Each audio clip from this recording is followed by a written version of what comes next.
Salve galera, suavidade. O que você vai ver agora é um corte das lives que eu tenho feito aqui no YouTube no período da tarde. Eu espero que você curta esse conteúdo e também que apareça aí de tarde pra gente trocar uma ideia em live, beleza? Então, um beijo no coração, um aperto de mão sincero e fica com o corte. Então, parece que o presidente Lula deu a sua opinião sobre as comemorações, comemoração é uma palavra ruim, né? A respeito dos atos que relembram o golpe de 1964, que instituiu a ditadura militar aqui no país. Ele fez isso numa entrevista à Rede TV no dia 27 de fevereiro, deu o que falar, a gente está chegando perto do dia do golpe militar, que esse ano faz 60 anos, né? Então vamos dar uma olhadinha aí, o que foi que o Lula falou a respeito disso. Quero uma palavra do senhor sobre os 60 anos do golpe de 64. O general Tomás Paiva falou para não ter celebração nos quartéis. Muita gente fala que beleza, um avanço. Ora, deveria haver um meia-culpa, porque eles acabaram com a democracia durante 21 anos. Pergunto, o seu governo... Não ter comemoração no quartel é avanço pensando que a gente teve, né, Bolsonaro. Aí que fazer um ódio a esse momento. O governo Bolsonaro sempre tinha comemoração, então tá, os quartéis não fazerem uma comemoração é um avanço? É um problema a gente ter que pensar sobre isso, né?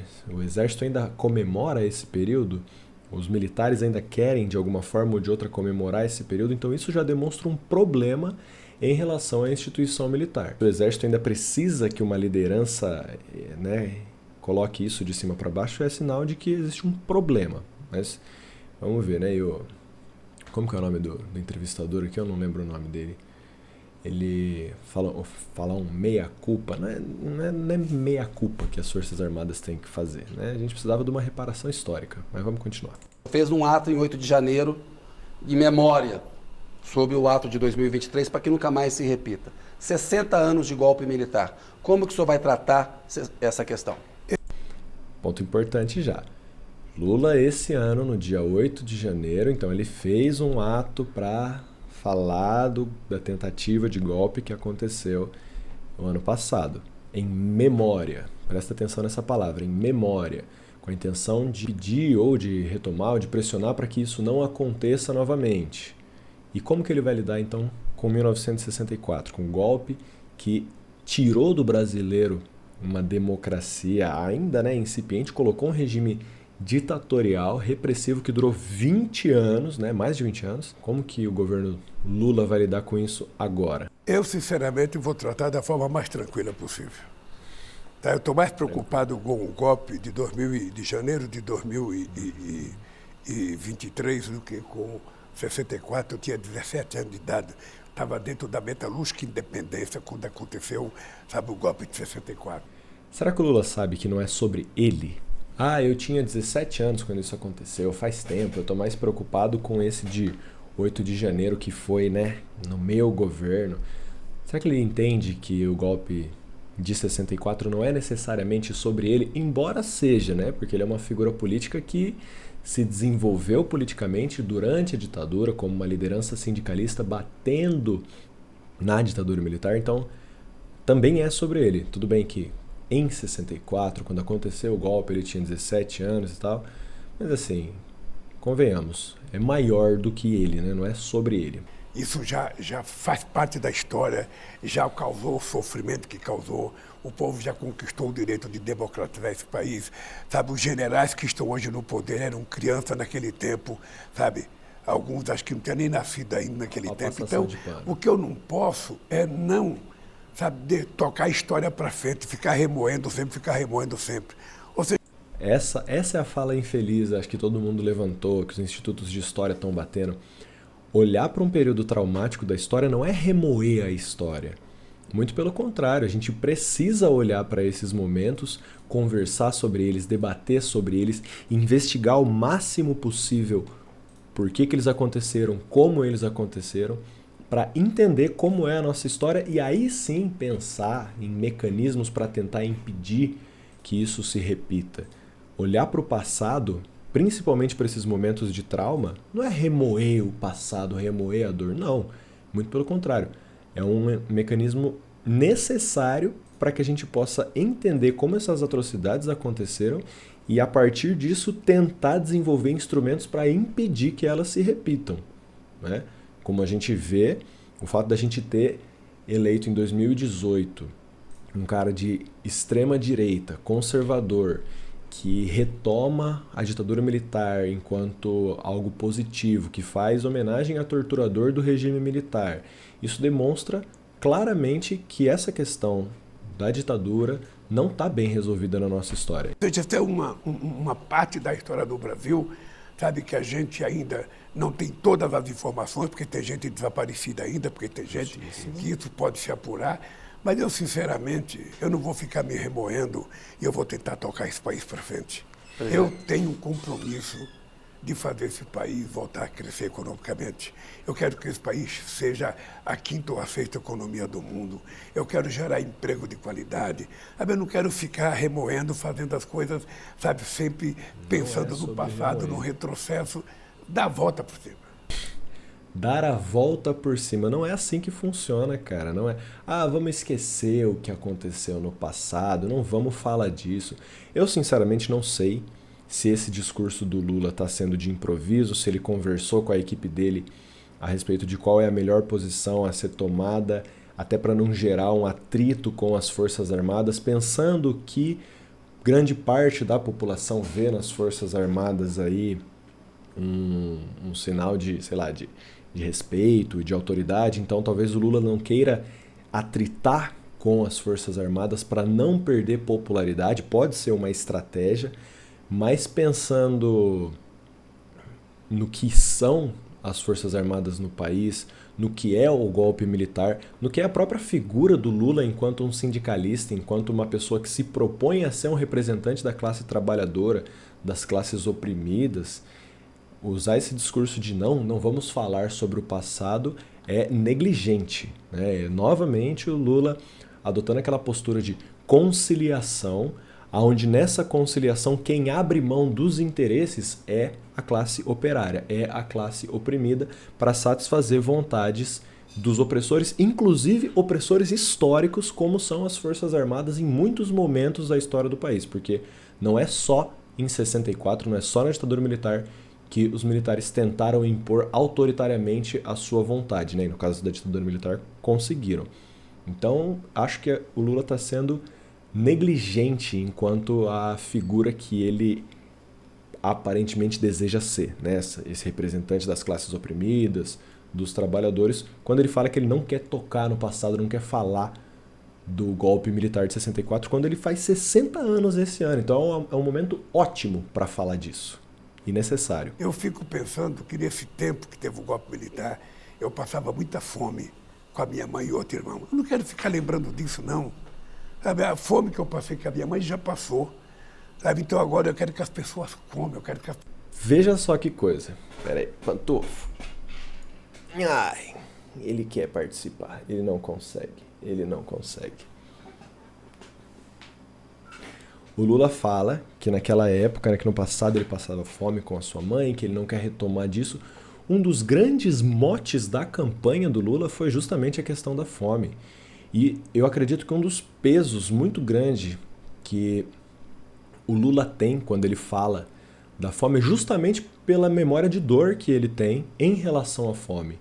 Então, se ele adota no discurso e até nas suas práticas uma luta contra a fome, isso é porque ele carrega essa dor dentro dele. E tudo bem, é uma dor do passado, é uma dor que hoje ele não sente mais, mas veja como ela é forte nas políticas públicas, ou pelo menos no discurso que ele adota quando ele vai falar das políticas públicas. Então essa dor do passado, por mais que no presente ela não exista materialmente, né, no sentido de que ele não passa mais fome hoje, mas ela está extremamente ligada ao discurso que ele faz. E, honestamente, eu acredito que sim, há uma das grandes preocupações que ele tem com relação ao povo brasileiro, que é combater a fome.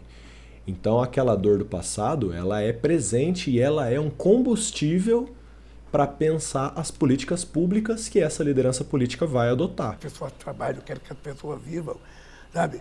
E, obviamente, Assim que isso se faz emociona ao parte da falar gente disso, construir né? o futuro do Brasil e não ficar apenas discutindo o passado. Essa é a ideia do Lula, então. Ele não quer falar a respeito do golpe de 64, porque ficou no passado, porque já passou e grande parte dos generais que participaram da ditadura militar não estão mais aí na ativa e tudo mais.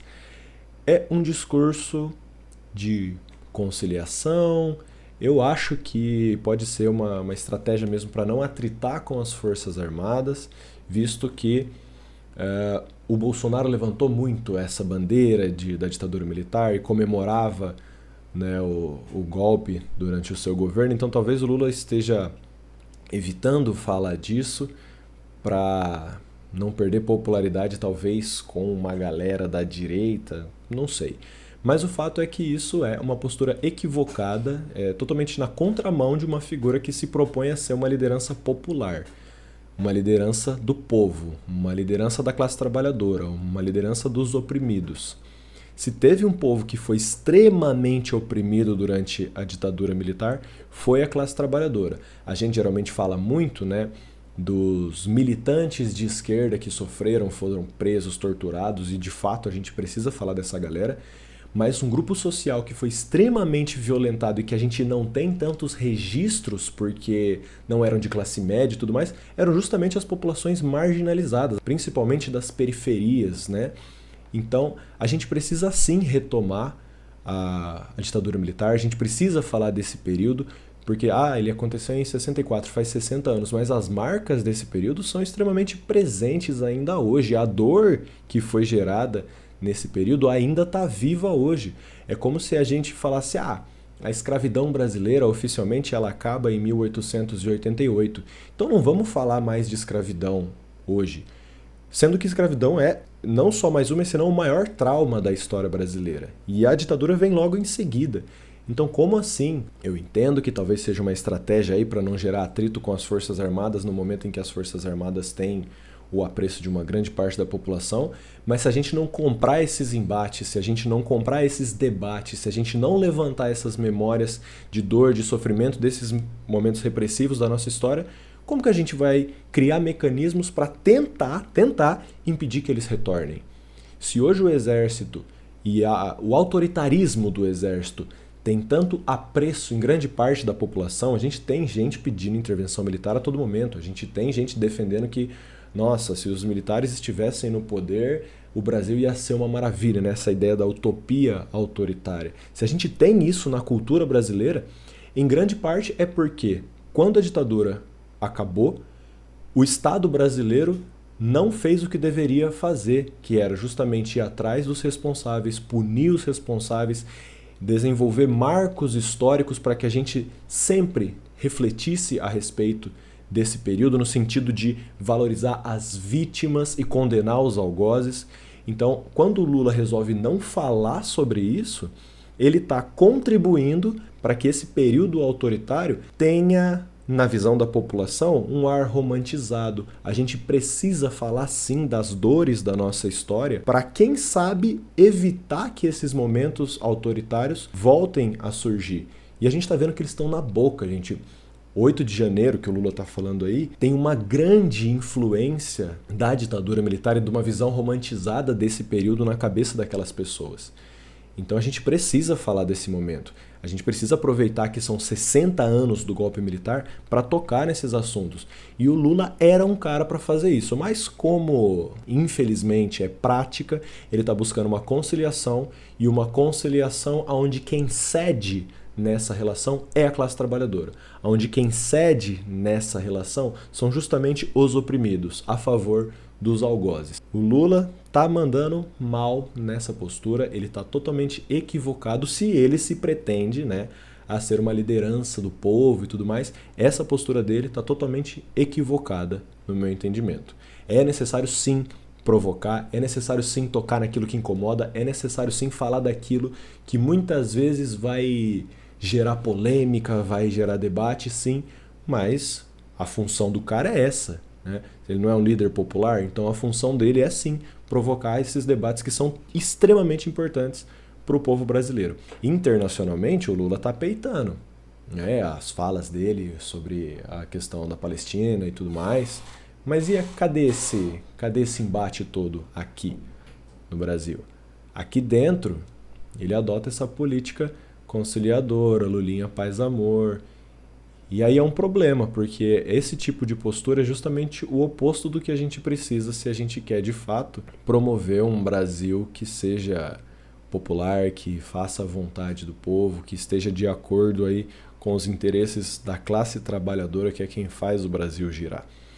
Então, infelizmente, aí uma fala muito infeliz do Lula. Não sei exatamente qual que é a postura, não sei exatamente qual que é a estratégia dele nessa fala. Acredito que seja de evitar atrito com camadas que ele está tentando conquistar, mas, no meu entendimento, uma postura totalmente equivocada. Ele tinha mais é que peitar e falar sim dos problemas da ditadura militar, falar sim do golpe e, se fosse necessário, né, eu acho que caberia também relacionar o que foi o golpe militar, o que foi a ditadura militar e como que isso hoje influencia essa galera que está tentando dar golpe de Estado e invadir na Praça dos Três Poderes aqui no Brasil, né, que está atingindo diretamente o governo dele. Infelizmente não foi isso que ele fez, infelizmente não é esse o presidente combativo que nós temos, pelo menos não em relação a esse aspecto. É isso aí.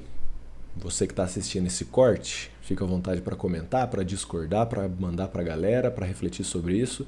Eu acho que é um tema extremamente necessário, é um assunto que eu, particularmente me interessa, porque eu estudo esse tema, inclusive vou lançar um livro sobre esse tema esse ano, que é esse livro aqui, deixa eu ver se está pegando. O Advogado Suicidado, a história de um advogado de Arapongas que foi preso e morto pela ditadura militar. Não é um livro leve, não é um livro feliz, é um livro sobre uma tragédia, é um livro pesado de fato, mas a gente tem que falar disso sim. A gente não pode fingir que a nossa história ela é bonitinha e tudo mais. Não é. A gente tem que falar das partes ruins justamente para pensar como impedir que elas voltem a acontecer. Esse é o nosso papel. E é o papel de uma liderança política também.